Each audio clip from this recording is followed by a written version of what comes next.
Good morning, Wil. Good morning, Sarah. I'm Sarah Posner, and this is the Posner Show. And this week, my guest is Wil Gafney. She is an associate professor of Hebrew and Old Testament at the Lutheran Theological Seminary in Philadelphia. I wanted to get that name right.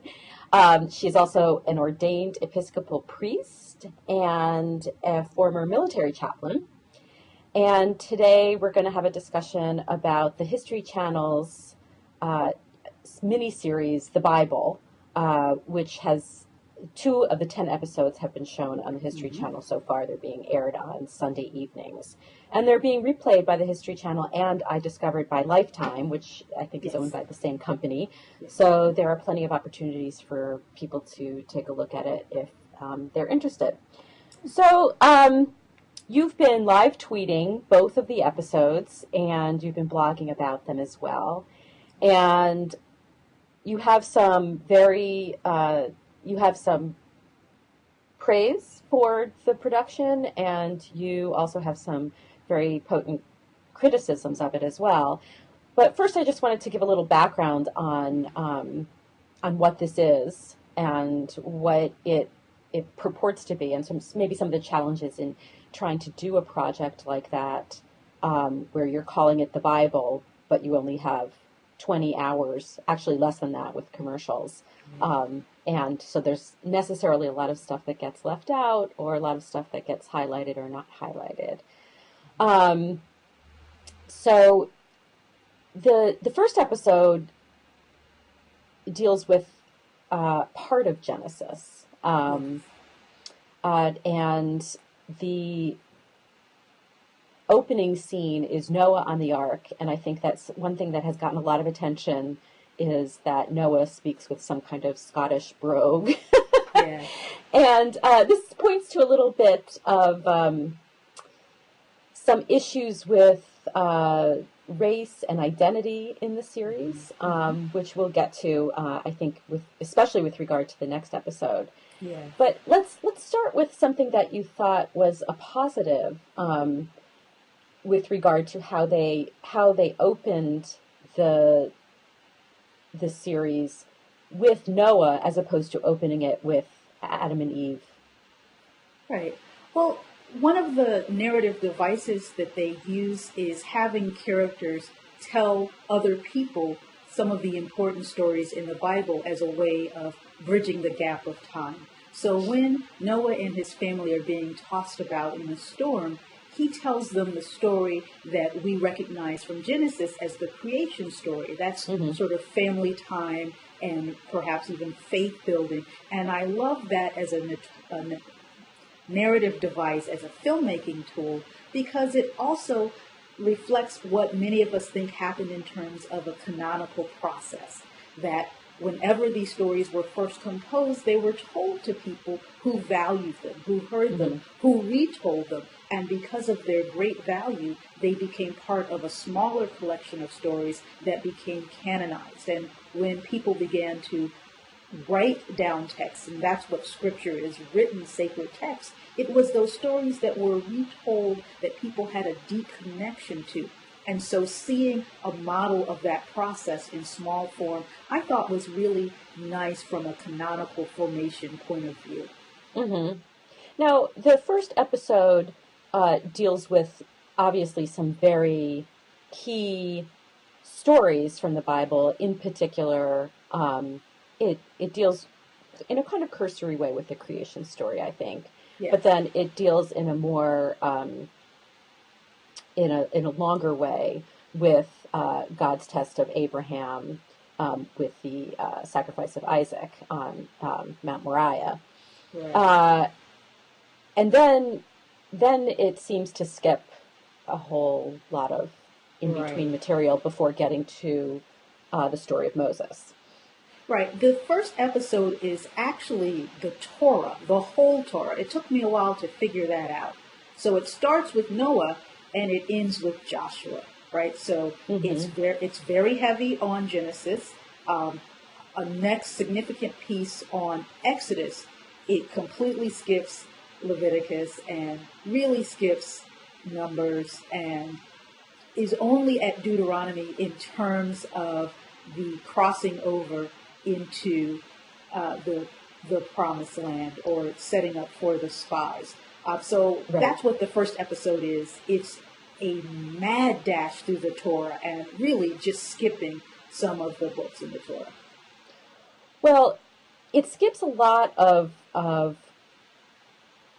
I think it deals more with merely the Ten Commandments part of inscribing the laws that God gave to Moses for the Israelites, right? And there's a whole lot of other stuff, like you said, because they skip Leviticus and Numbers and Deuteronomy. There's a lot of stuff that gets skipped, and they also don't deal with Moses's old age and death, which I think is a really compelling part of the whole narrative. And there's a lot of issues of idolatry and God's punishment for disobedience that gets skipped over in the first episode too. Sure. But you had blogged or tweeted about something else that gets erased in the first episode, Yes. and that is the role of women, particularly in the story of Moses, which is a big focus of the first episode. Right. Yeah. So women are marginalized in this presentation of stories from the Bible. Strong women are erased completely. Some women are reconfigured so that they appear weaker, or that the moments which are a weakness or a transgression in the scripture are there and are amplified. As it pertains to the story of Moses, Moses is literally surrounded by women who save his life. There's a saying in some communities that Moses was delivered by the sisters so that he could in turn be their deliverer. It starts with his mother refusing the instructions of the Pharaoh to kill a male child. She collaborates with her daughter Miriam, his older sister, to smuggle him out of the house. He gets taken in by the daughter of Pharaoh, and she's accompanied by her maidservants. And of course, there are the Hebrew midwives, Shiphrah and Puah, I lapsed in the Hebrew for a moment, Shiphrah and Puah, who also refused the Pharaoh's edict. So Yocheved, Moses' mother, Shiphrah and Puah, the midwives, his sister Miriam, and then in a much later story, he has a relationship and a marriage with Zipporah, a Midianite woman, who saves his life. God actually begins killing Moses in one really interesting episode in the book of Exodus. And it is Zipporah who watches what is happening and realizes that Moses' circumcision hasn't been dedicated to God. We know that Egyptians did circumcise. But so she does this thing where she touches his genitalia with blood to sort of dedicate the circumcision to the God of Israel. And then God relents. I refer to this as the divine drive-by when I teach. None of those stories, and indeed none of those women are present, with the exception of Miriam. And Miriam, who is portrayed as his younger sister. Not only that, but she's also domesticated by giving her a child, which means a husband. And Miriam, who is a prophet in her own right, and a prophet who has a dominant tradition in the scriptures, is not married. And in fact, she becomes a model for a powerful woman having agency, voice, and authority in the scriptures, in Jewish and Christian tradition. That's why there's so many Marys in the New Testament, because of how important she is. So by saddling her with a husband and child, and I use that language intentionally, it takes away from her power as a single independent woman of power and authority in the narrative. And I was really horrified by that. Is it inaccurate that she had a husband and a child? Oh, it is. Yeah. Miriam does not have a husband and child in the scriptures. Mm-hmm.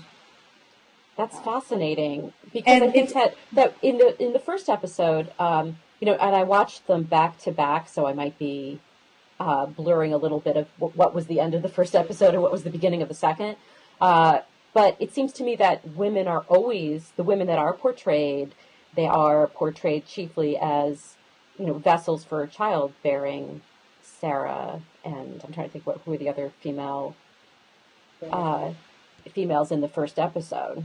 Right, they're definitely in relationship to men, and frequently in hierarchical and subservient way. And so that's one of my critiques, that women who, in the biblical text, which, let's face it, is certainly androcentric and patriarchal and has some misogynistic texts, also has texts where women have voice, power, agency, and authority. And they either omitted those texts or rewrote them in such a way as to erase that power. So that you have a character like Hagar, who is really important to African-American Christians and really important to Muslim women, who has a relationship within the Jewish and Christian telling, which is different than the Quranic telling, in which she is impregnated as a surrogate, and I articulate forcibly.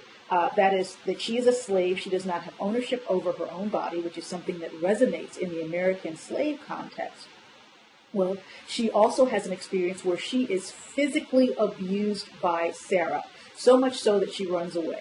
And the biblical text is very clear about this abuse. It uses the verb anah in Hebrew, which means to inflict oppression, and that is the exact same verb that the Exodus uses to describe how the Egyptians treat the Israelites. So literally, Sarah physically abuses Hagar the same way that the Egyptians physically abuse the Israelites. When Hagar runs away, she has an encounter with God. God appears to her as God appears to Abraham.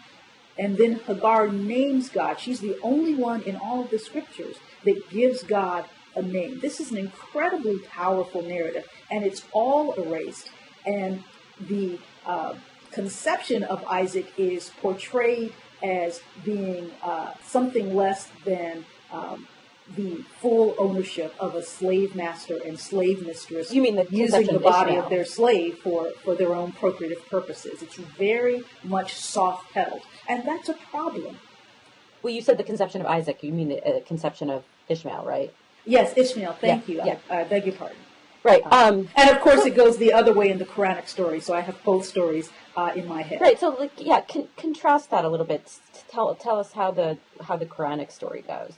Well, in the Quranic story, it is Ishmael who is the beloved son of promise, and he is the heir, and it is Hagar who is the mother of the children of promise. And so she has the matriarchal role that Sarah does in the Jewish tradition.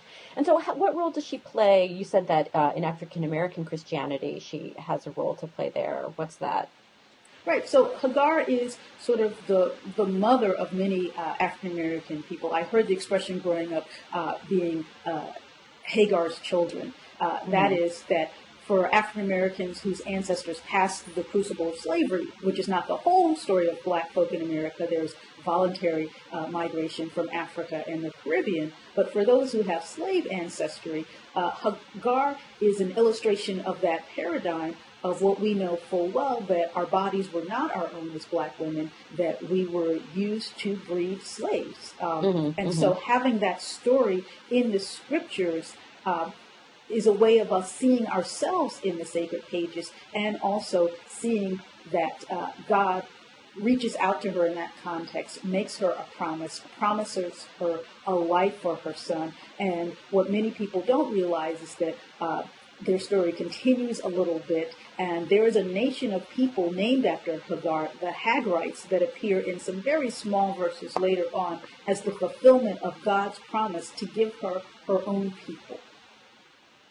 Wow. Okay, I did not know that. That's really interesting. So, the first episode closes with the Battle of Jericho. Am I right? Yes, there's some overlap. You're absolutely right. The end of the first episode is sort of retold at the beginning of the second episode, so there is a kind of linking there. But it is the entrance into Canaan and the setup for the taking of Jericho. Yes. Yeah. So what did you think of the miniseries portrayal of the Battle of Jericho? Well, it was interesting because you have, of course, Rahab, who is identified as a prostitute in the text, in the biblical text. And Rahab is an interesting character in Scripture because in every place where you have some sort of colonization move, there's frequently a liminal character or a woman who is sort of on the boundary between two cultures, like Pocahontas or Cortez's woman. And there's always the question of why this woman identifies with the people who are coming in who are not her people. In the religious text, it's that she's heard of the God of Israel and has heard of God's power. And so they did preserve that aspect of her being a woman who has a belief in the faith and power of the God of Israel. What they soft pedaled was the fact that she is a prostitute. Her home or her place of business is a place of prostitution. And the spies go straight to her place. Now, I've heard biblical scholars say things like that happens because they knew that was a place to get good information. I think that's questionable. The reason men go to brothels is to have sex. Right, there's one reason, right? So if you look at the way the narrative was framed, they don't actually show them going there and being there already when the alarm is raised and she hides them. It's rather that she seems to encounter them in the street and only bring them in to hide them, rather than what the text says plainly is that not only were they there, but that's the first place they go when they get to Canaan. And in fact, they never actually get to doing the spying that they were told to do, because they go to her place, get discovered, and then she smuggles them out. So they don't actually accomplish their mission. They just go to the prostitute's house. So what about the battle itself? It was an interesting take. I thought they did do an interesting approach with the noise and the cacophony, with everyone shouting, with all the which blaring. is supposedly what brought the walls down, caused the walls of Jericho to crumble. Right. Because I've heard some churches do sort of productions where they make it very musical, or they try to imitate the way that you blow the shofar on Rosh Hashanah, the traditional ram's horn trumpet, using some of those ritual notes. There is a specific way to blow that. But I like the fact that the way they did it was just this huge wall of sound, and it was very loud, and they showed the inhabitants of the city how frightened they must have been at that sound. So I think in terms of the narrative that they had, that they did some interesting and creative things. So let's move on to one of the more controversial parts of the second episode, and that is the story of Samson. Yes. And you did a blog post. I think you were mostly just tweeting through the first episode and much of the second. But the Samson episode, the segment of the second episode that dealt with Samson, caused you to provoked you to write a full-on blog post about it. Now, just by way of, for people who haven't seen it, all the characters up until this point are white. That's correct. And there's one exception before we get to Samson, and that is the divine beings that are commonly called angels. The first time you see divine beings, there's a threesome. There's a black one, an Asian one, and a white one. And I talk about this in the Samson piece, that by including visible ethnic diversity in a non-human population, that is angels, there is a framework set up that the real people are white, and it's these supernatural, unreal people that are these other colors, and so you don't get the sense that diversity is part of the human world. So that has been set up even before you get to Samson. So all the human beings are white, and multinational colors and ethnicities don't belong to the real world in which this story is set. So that's and also just as a matter of history and anthropology, it's not accurate, right? So correct, and I start with that from the very beginning in the first episode, and so let's lay that out a little bit.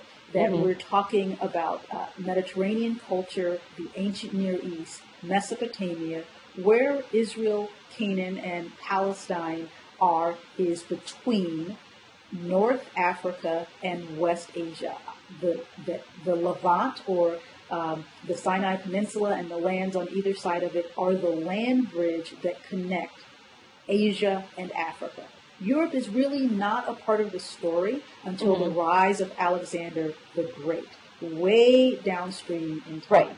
So we're talking about people who the technical term, not my term, but scholars who classify languages and the people who speak them, this is an Afro-Asiatic culture because of the confluence of these two continents. So that the languages, like Hebrew and other Semitic languages, including Arabic, have their closest relatives in North African languages like those spoken in the contemporary countries of Chad and even to the east side, Ethiopia. So casting extensively and exclusively white actors to play Middle Eastern people when, for example, the story of Abraham. Abraham comes from a place that is in the country we now call Iraq. They did not use an Iraqi or an Arab or a visibly Middle Eastern person. However, the character of Satan was played by a Middle Eastern man. And what was the scene in which Satan appears? When they do a flashback to the garden scene. Okay. And I think there was one other scene. And I'm not remembering the specifics. Right. But yes, the fruit scene, the garden fruit eating scene. And we mentioned that the story unfolds in the History Channel's production with Noah on the ark. There, you get to the garden scene and the creation of what is supposed to be humankind or the first earthling in a flashback. And there they do something that's equally disturbing. The Hebrew uses this pun to talk about a human being created from the humus, or an earthling from the earth. And the word that's used for earth is related to the word Adam, which becomes the name Adam. And it has at its heart red-brown. It's a deep red-brown in the color of dried blood. So the earth, which is dark and rich and good for cultivating crops in that part of the world, goes right down the Great Rift Valley into East Africa. And that's dark, rich, agriculturally viable soil, which is very dark soil. And so the earthling is created out of this earth and is presumably related to this color. In fact, later the Bible will say one of the reasons that David is so beautiful is because he's got this beautiful red-brown color. So what they do is they choose a pot of sandy white soil, like at the beach, which we know is not useful for growing anything, and they have a sand-caked white man emerge from that as the first human whom God creates from the dirt.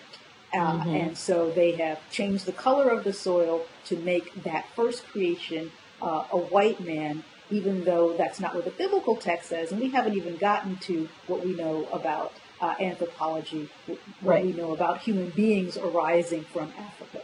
It's also interesting that some of the rivers in the Genesis story that talk about where this garden is set are African rivers, but they completely whitewashed, and that was my word, for the stories and the characters. And so that leads us up to the Samson story. Right, so and I just want to also already. mention that Paul Harvey has written about this. The television show hasn't gotten to this point yet, but Paul Harvey has pointed out that the actor who plays Jesus in the miniseries is also white. I think you pointed that out too. But like I said, you haven't actually seen that episode or any of the episodes involving Jesus yet. But there's a publicity blitz, and there's a photo gallery, and they do some actors' bios. And I read some press that they were acknowledging that they had chosen a Hispanic actor, signaling diversity. And I make the point, having read the actor's bio, that he's Portuguese, he's European. Some would argue that makes him white. And in terms of his visible appearance, he's certainly white-skinned, and he's white enough that Roma Downey, who's one of the producers, will come on as an older version of the Virgin Mary, and of course he can pass for her son. And so I did remark on how curious it is that she has helped to cast the Holy Family white enough that she can play a part, which is exactly what Mel Gibson did when he inserted his feet into the shot instead of Jim Caviezel's, so that the feet of Christ in one particular scene in The Passion of the Christ could be Mel Gibson's, right? That's only possible if you're using a particular construction of North American and European whiteness that is greatly removed from Mediterranean skin tones. Okay, well, let's talk about the Samson piece, which is a pretty big segment of the second episode. Yes, it is. And it's interesting because they added material that wasn't in the biblical narrative, right? So they've cut all of these other stories, cut out all of these women, and then they added a whole bunch of padding around the Samson narrative. So let's talk about that. Let's do the setup for the Samson narrative. We haven't seen any non-white characters in the miniseries yet, except for Satan and the angels. So no human non-white characters. Right. And then we see Samson, and he is a very of course, Samson, whoever is playing him, has to be somebody who's large and imposing and brutally strong, because that's who Samson is. Right. But this is the first time that we see a black character. Right. And in his village, there's much more visible diversity. His mother is African, of African descent, and some of the villagers are people that we would identify as black, and other visible ethnicities. And we haven't seen that in the other villages and homes and households. It looked like there's some light shadation of brown, but as you got close-ups on people, it seems that their faces were actually dirty. You could just see soil on their faces. But here you have this diverse community, and it doesn't really explain why this community looks so different from another community. But you have this large, imposing actor who is portraying Samson. His hair is in dreadlocks. That's something that a number of biblical commentators have said, that the 7 locks of Samson's hair, as they're described in the Bible, could very easily be dreadlocks that were formed from plaits or twists. Now, in the appearance of this particular actor, they bought a horrific, almost cartoonesque Halloween type wig. It was really, really bad. And it seems to be their assumption that because it's antiquity, that people did not groom and care for themselves, and that perhaps African people did not groom and care for our hair. And we have been wearing dreadlocks for millennia. And while there are some free-form styles of dreadlocks, they're also carefully cultivated and oiled and well-groomed dreadlocks. And they are completely unaware of those traditions. So you have this large, imposing Samson character. And in this village of people of different ethnicities, the people who are Philistine and ultimately Delilah. And in the Bible, it's not entirely clear what Delilah's ethnicity is, although the Bible does point out she's from his hometown, the Valley of Sorek, in the tribal lands of Dan. So she may well be an Israelite herself or of mixed heritage. All of the women that Samson is involved with in this production are white women. So you have this narrative where this large black man has a series of sexual relationships with white women, including with one from whose bed he is taken in bondage and ultimately killed. And this is reenacting some of the worst abuses of our country, when there was a time that a black man or boy could be killed for what was called reckless eyeballing. That was literally looking at a white woman in a way that a white man found objectionable, and that was a lynching offense. So in this narrative where there has been no attention to the actual African and Asian context of the scriptures, to suddenly say this man who is sleeping with these women is a black man sleeping with white women, and this man who is imposing, physically large, like the stereotype of the big buck slave, that big black field slave who was available for labor, who was believed to be sexually voracious and to target white women, who was used for sport in mandingo fights, to use those visual images in this biblical portrayal was just absolutely horrific. So how, setting aside the racial component of it, if you can, and I realize that might be hard because it's so in your face, but how true was the portrayal to the actual story of Samson in terms of how he met Delilah and how Delilah betrayed him or tricked him. Well, so the Samson story is one of the longer stories in the book of Judges. They cut the beginning of the story, which is his mother's story, and that is she has a vision from this holy messenger from God that we use the word angel now, although in the Hebrew Bible the word is messenger, and it can mean a human person or a divine person. And so she has this encounter with this divine being, and she comes home and tells her husband. So this is interesting that in this patriarchal culture, the divine one does not come to the husband, it comes to the wife. And when she tells her husband, he doesn't understand, he doesn't believe, and he tells her, make him come back and talk to me. And so she goes back out in the field, and the divine one reappears, and she says, look, my husband, he wants to hear this from you. And what I think is actually funny, she asked the divine, would you just stay here? I'll go get him. And the messenger actually waits, and then the husband comes, and he's very confused. He's like, oh my God, this is real. God is going to kill us. And she said, no, if God were going to kill us, God wouldn't have given us these instructions. So she sort of talks him through it. So the husband is a bit of a buffoon, and he really doesn't understand the holy things. And so she's trusted with this sacred task. Well, none of that is in there, right? So then in terms of Samson's own life, there are these little feats of strength along the way. They don't do those. That's all right. He does have this relationship with a series of women. He has his first wife is a woman from the Timnah. There's another woman, and ultimately Delilah. Mm-hmm.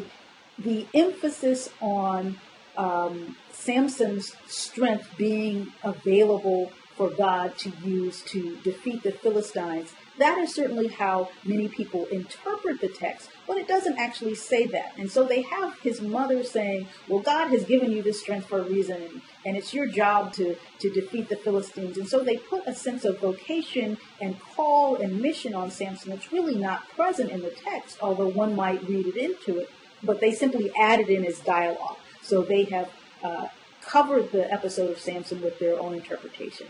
And then they have this whole series where he runs away and hides, and he's in a cave, and people go and find him, and he surrenders himself, and all of that is added to the text and pads the narrative. Some of the great brutality of the text, they do sort of gesture at the piece where his first wife is burned alive by her people for not getting the secret to his strength. One of the pieces of the Delilah story in terms of the biblical text is that she does in fact make this decision to betray him, and it's not clear why she does it. The biblical text says that Samson loves Delilah, but it doesn't say that Delilah loves Samson. And one of my questions as a feminist scholar is, did she see this payday as an opportunity to get out of the particular life that she was in? And she does ride off sort of into the sunset with this payment of silver. I calculated the weight of the talents or shekels of silver that the Bible says, and it's roughly equivalent to her body weight. It's just about 100 pounds of silver. So there's this interesting piece that this woman who owns her own house, who's not identified as being the daughter of any man or the wife of any man, who is a free agent in the narrative, gives herself sexually to this man without marriage, then essentially sells him out, takes the money, and leaves. It's a very interesting character that I think could have been portrayed with much more nuance to how she comported herself, but she's really portrayed as a woman who just sort of sells him out. She seems to have a little remorse. The other piece that they do, because of the time compression, is that Samson is in prison long enough for his hair to begin to grow back, which is how he has the strength to pull down the temple in his death scene. And they don't allow any time to pass. She only halfway cuts off his hair. He sort of says a prayer, and he pulls it down. I did do one particularly scholarly tweet about the visual of that temple. There were these pillars in the temple that he pulls down, and at the top of a pillar, the top of a pillar is called a capital. And the model that they use for the capital is an archaeological one, but it comes from Israelite architecture, and they inserted it into the Philistine architecture, and so I did critique that a little bit. A side note, do you know where they filmed this on location? Now, that I do not know. I was curious about where they did this. So there's another issue that you address in the same post about Samson, and that is that slavery and violence and death and genocide are not, the moral complexity of any of those issues is not really addressed. And you write in the post, the Bible is a wonderfully rich, complicated, challenging, illuminating, revelatory text. It is also horrifically violent and does not say what we want the way we want it to. We must take it in its entirety seriously as a cultural and historical artifact and as scripture, if that is our confession. But this series erases the texts in which Joshua and the Israelites slaughter babies, kill their mothers, fathers, and brothers, and take their sisters as war brides, etc. And you go on from there. And I think that I got the sense that, it's funny because, I've read some articles, interviews with the producers, and they talked about, I think, what's the name of the Downey? What's her first name? Mara? Yes, Roma. Roma, right. Roma. And Roma Downey and Mark Burnett. Right. I read an interview with her where she said that one of the reasons why they wanted to do this was that there was so much biblical illiteracy, meaning there's such a lack of recognition of the important, and I'm using air quotes here, biblical stories. And yes, indeed, there are certain stories that are central to Judaism or central to Christianity or both. But she pointed as examples that she had showed pictures, or somebody had showed pictures to people of what was an obvious depiction of Abraham's sacrifice of Isaac or Moses' parting of the Red Sea. So these iconic images, and that people didn't recognize them. But right. Well, to me, as an interpretation of a text, what does it do when you take these certain iconic stories and portray them to the exclusion of addressing some of these other more complicated issues? I know it's a TV series and it's the History Channel, but I was wondering if you could elaborate on that a little. Sure. I want to start with where she started because biblical illiteracy is one of my concerns too. And I think that biblical illiteracy can be understood and articulated in a couple of different ways. So the way that she appears to be talking about it is people having no idea of the iconic images or stories. Oh, this story is in the Bible. This word is in the Bible. This name comes from the Bible. This is the story where this happens. So just fundamental biblical illiteracy. And I think she's absolutely right that as a culture, as people have spend less time in church or in Torah school, that people don't know these stories and don't recognize the lines when they come up in movies as being allusions or quotes from the Bible. So I think she's right about that. But I think there's another type of biblical illiteracy, and that's what I'm concerned about as a seminary professor.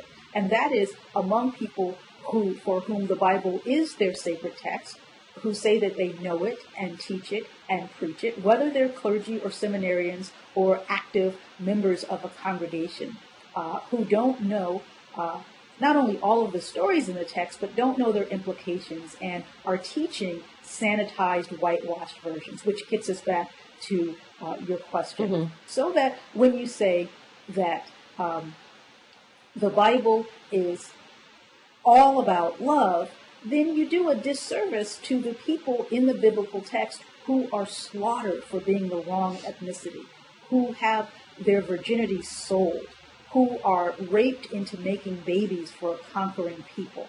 I absolutely believe as a religious person that the love of God for humanity broadly, and specifically for and through the Israelite people whose story is being used to talk about God's love, is part of the heritage of the Bible. But that is not the only text. When a teenage war bride is being raped into a new tribe, that's not the place to talk about the love of God. It is the place to talk about the human and divine origins of Scripture, and to talk about how, where, when, and why we hear, see, or discern a word of God in the text, and about those texts in which we who are religious readers cannot see a word of God, but where we can see human beings recreating the world they knew and expecting that God sees the world in their terms. So that's the kind of biblical illiteracy that this project is in fact not helping with. And so when a text is difficult, simply skipping it doesn't do the reader or hearer a service. I really appreciate the tradition in Judaism of reading the whole Torah through the year. So all of the texts about the minutiae of sacrifices in Leviticus, all of the stories of violence in the Torah, all of the problematic depictions of gender. And in many progressive congregations, people wrestle with those stories intentionally in the Devar Torah or in the sermon, so that people can continually think about what it means that we have texts like this in our scripture.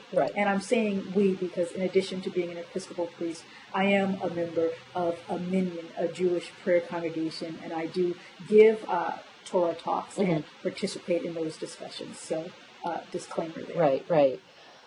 So you've gotten a little pushback about the post, or at least part of the post you did on the Samson episode. Yes. Can you describe a little bit about I think you've had some communication with some of the people involved in the production about your criticisms. So this was sort of 1 degree removed. In the conversation about the Samson episode, I became aware of a series of sermons which look like they're being marketed by the Bible series folk. They use the logo and the same layout on the page, and I understood them to be an official sermon series. I'm still not entirely clear about the relationship, but operating from that perspective, I made some very biting and cutting remarks about corporate sponsorship of sermons. I'm not going to repeat the language I used because it was offensive. So I tweeted out something, and someone from that production team was really offended by that and wrote a blog post. I think responded to me in tweets for a while. I eventually blocked that person and then wrote a blog post saying that they would have had some conversation with me, but my tweet was offensive and this is no way to have dialogue. So I took that to heart and I unblocked the person. I responded to the concerns in their blog, those that I felt were worth responding to. There was still some name calling from him at that point and some suggestions that I do things like leave the Episcopal Church and go fund my own projects and that kind of thing. So I didn't take that stuff, but I tried to engage him in conversation. His response continued in more of a bloviating vein, so I withdrew. But on Twitter, as he continued to stir this, I said, you know what, I hear you. I apologize. Later he accepted, and he's continued to tweet me some unsavory things, and I understand he's been tweeting one of the Episcopal voices on Twitter some unsavory things, and that tweeter and organization have now blocked him. Was he objecting to this bit of language for which you've apologized, or was he objecting more broadly to your critique of the Samson episode in particular? I think he was legitimately objecting to this bit of language for which I apologize. I think he's also objecting more broadly because he says things like my scholarship is void, and then critiques me for being a priest, and so it's really a bunch of personal things. But what he does not do, and what no one from their team has yet done, is respond to my concerns about the race and ethnicity issues, about the way the text is being abrogated. There was an acknowledgement on his part that the visual was not what he would have liked to have seen as a black man, and he talked about the History Channel not being our channel. He used capital letters there, and I think he was signifying as black people, we don't own it, and therefore it's not going to look like us. And I appreciated that acknowledgement and responded to that. That was one of the pieces I took seriously. But there has been no response of my scholarly critique. And so this person that you were tweeting with is a minister or a Bible scholar Yeah. himself, and he's African American, and Not a Bible scholar. Okay. Let's be clear. Okay. He's a bishop. I'm not aware of the denomination, and I Okay. can't speak to that. But Okay. he's a clergy person, Mhm. and he's a bishop. and so he is he part of this sermon series that relates to the Yes, and my this- understanding is that he's the producer, Okay. and some of the tweets have come from his personal Twitter account, and also from the official Bible, I want to say Bible Sermon Series Twitter account, and I believe the Bible Series Twitter account. So these things are all linked tightly together, which was part of my critique of what I perceived to be corporate sponsorship. He did reject that piece. It seems as though this is a labor of love on his part, that maybe he's raised some money, and so that my characterization that the sermons were bought and paid for, he's objecting to that, and that may not reflect their financial relationship. Okay. So I defer to him on that because I don't understand the financial relationship and withdraw any specific claim about what that might be. Okay. So what's coming up next on the? Did you see a preview for episode 3? How quickly are they going to get through? Get to the birth of Jesus? Do we have just a few more episodes to get to that? We do. So it's the basic structure is 5 episodes in the Hebrew Bible and 5 episodes in the New Testament. In terms of the specific previews, I honestly don't remember. I'm not watching the previews. I'm just sort of letting it unfold as it happens. I will continue to live tweet, but I can't tell you exactly where we're going to go, but more than likely in some of the prophetic texts. Right. And actually, I'm sorry, we left off with the young Solomon. So right. they're going to build the temple. Let me back up and say something about the young Solomon and David's family of Bathsheba and Solomon. One of the things they did was to completely eliminate the scope of David's womanizing and the way in which Bathsheba arrives at the palace. The biblical text says that David sent men to take her. That's an abduction. She doesn't have the right to refuse because he is the king and her husband is away. Both of those things imply a lack of consent. And so I and many other biblical scholars construct that as rape. And whether you understand that as rape or not, there's certainly her inability to refuse the king. Right. But it happens in a period of David's life where he is collecting women and having sex with them. And I provide in that blog a list of the women with whom David is now married and has children. Those are all erased. And I think it matters for religious readers when they envision David seizing this man's woman that he's sort of bypassing all of the sexual partners he has available to him in his own home. At least 6 women to whom he is married. Solomon is identified as something like the 9th or 10th son in the list of David's children who were born before him. Well, acknowledging that would mean acknowledging that the traditional marriage, quote unquote, between one man and one woman formulation is not found in the biblical text, specifically not found in the biblical text. Right, right. In some of my writings for the Chicago Consultation, community of people within the Episcopal Church who were writing on Christian holiness and human sexuality to think through issues of sex, sexuality, gender, orientation, marriage, and partnership, one of the points I make is that human beings in the biblical narrative move very quickly from whatever it is that the Eve and Adam relationship is into polygamy. And in the biblical text, God does not respond to that by rebuking it, right? So when God enters into covenant with Abraham and with David and Solomon, God says things like, I want you to follow these laws, I want you to be circumcised, but God never says, and go back to that Eve and Adam, one man, one woman thing. In fact, God says through the prophet Nathan to David, look, I gave you your master Saul's wives. So now God participates in polygamy. So there is this irony that human beings in the Bible changed marriage, which is a conversation we're having now, and that God did not object and require it to be changed back to another pattern.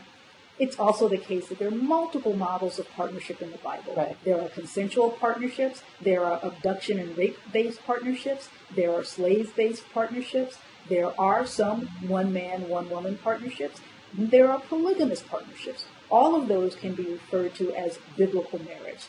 Most of those, most folk would not want to perpetuate, and certainly not as sacraments of a church. Right. Well, listen, thank you so much for doing this today. It was really fascinating. Well, thank you.